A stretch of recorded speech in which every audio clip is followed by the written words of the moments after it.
Joining us today on AirlinePilots.com is Martin J. Levitt, author of Confessions of a Union Buster. Welcome to AirlinePilots.com, Marty. Thank you, Mark. I'm happy to be with you. Marty, I'd like to start off by asking you just a very basic question, if I may. What is union busting?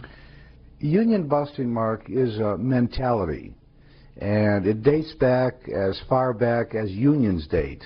It's a blend of ignorance, greed, fear, and ego, a potion within management in corporate America that views collective bargaining, the collective voice of people, a union, as a threat to its most precious possession.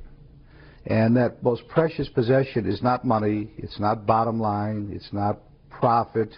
It has nothing to do with economics. It has everything to do with control.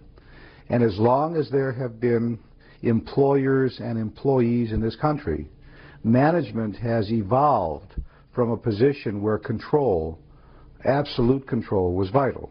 Unions are the only singular threat to that control. And thus, as management continues to evolve in this country, that obsession for control is at the heart and the soul of union busting. It's what union busting is all about. What was your first experience with union busting? My first experience was actually unique to me. I didn't know anything about unions. I didn't understand labor laws. My understanding of unions came from what I read in newspapers or what I saw on TV news commentaries. And I didn't really have political affiliations. I came out of a middle-class family. My dad was an entrepreneur and salesman, and labor issues were not important. But I had a gift of communicating, and I was in a business, the recruiting business, that gave me access to a lot of high-level corporate executives. And I stumbled across an individual who was one of the early pioneers of this field that I identify as union busting, although union busters don't call themselves union busters. And when I went to interview with this individual to become what he referred to as an employee relations consultant, a labor relations specialist, a human resource specialist, a communication specialist, I cut through those labels and I said, what exactly does your firm do? And his answer to me was, we do the Lord's work. And knowing next to nothing about unions, I was obviously quite taken aback by that response. And I pried a little deeper. I said, what do you mean you do the Lord's work? He said, basically, we take the perceived threat of a union in a workplace and we force management to clean up its act. We force management to improve the quality of work life. We force management to create a kinder, gentler, more sensitive company. We emphasize the need for positive and ongoing communication and recognition systems and participation programs so that people don't feel the need for a union. And when I first heard that, I was fascinated, I was intrigued, and I wanted the job. What a neat way to make a lot of money using some perceived threat to help people improve their quality of work life. However, it didn't take long after I got into that field to realize that that was purely a ruse. It was not the Lord's work, and there was no serious intention to improve the quality of work life. But by creating the illusion that this was the company's goal and that the company simply got caught up in the fast pace of business and therefore lost sight of its need to be sensitive to its people's needs and concerns, a union situation, an organizing effort, or any conflict with a labor organization would get the company to reassess what they were doing wrong, correct those mistakes, ask the employees to give it a chance, and proceed to a better situation. When in fact, I repeat, that was all illusion.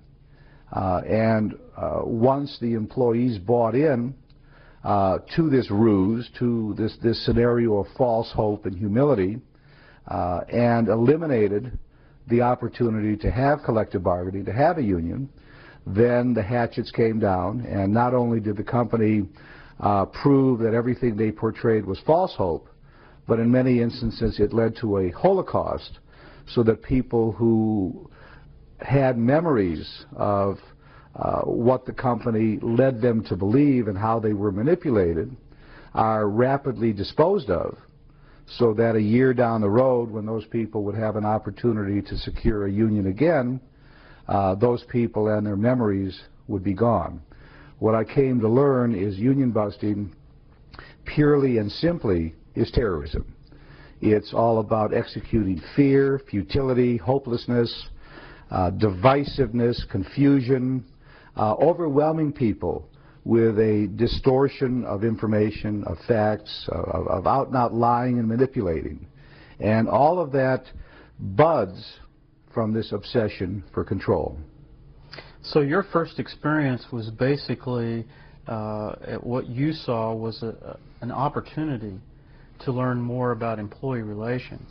That's exactly right. And you thought that you were engaging in something that was going to be of benefit to mankind, to the labor force, to the employer, if you could strike some happy medium between management and labor. Oh, I absolutely did. And in my first few months of training, I delighted in it, because I got involved in management training and development sessions and workshops where we put in front of management that their ability to better communicate and their ability to better listen and their ability to give the person a pat on the back and answer the unasked question of how am I doing, and making people feel a part of the company would make their jobs easier too. But it didn't take me long to realize that even those management people that I thought I was training to improve their management style, to revert from being the boss spelled backwards, the double SOB, to a real leader of people, that was a lot of crap, because as the union became more and more of a threatening force, the real campaign came out. And even these management people who early on in the union busting process might have believed that this was something that was going to make their work life better as well, soon discovered that they were hostages of the union busting process and had no choice but to go out and devastate their people with lies, manipulations, acts that, whether they were immoral, unethical, or just clearly wrong because they were management, they had no choice but to disseminate and carry forward. What was the first campaign that you were involved in? What company was that? The first campaign, because I was quite young, in fact I was the youngest person in the firm that I started with, was in the Upper Peninsula of Michigan. It was in Marquette, Michigan, which to me was the end of the world. And it was a supermarket, and the supermarket was owned by an Italian family that also owned the bank in the community and the hotel in the community and half of the community. And the family, the Italian family, was at war internally. So that campaign was a campaign to get the working people who sought the union because of all of the conflict in the family, and this was a very assertive, very nasty family as far as how they treated working people, to try to create the illusion that they were going to change, that the appearance of the senior brother in this family who liked to play Godfather was purely a role, and that he really was a kind, tender-hearted individual and wanted to be Papa to all of them. And that was my first exposure, and it was my first lesson in how to manipulate the law to succeed in union busting. When I took on that campaign, there was the single supermarket in Marquette, Michigan. But this family owned two other supermarkets of the same name in neighboring communities. I believe one was Iron River, Michigan, and the other was Menominee, Michigan. And it was all the same family, all the same company. So through clever manipulation of labor law, I was able to expand the proposed bargaining unit from the single store to all three stores, which not only tripled the size of people, but brought in people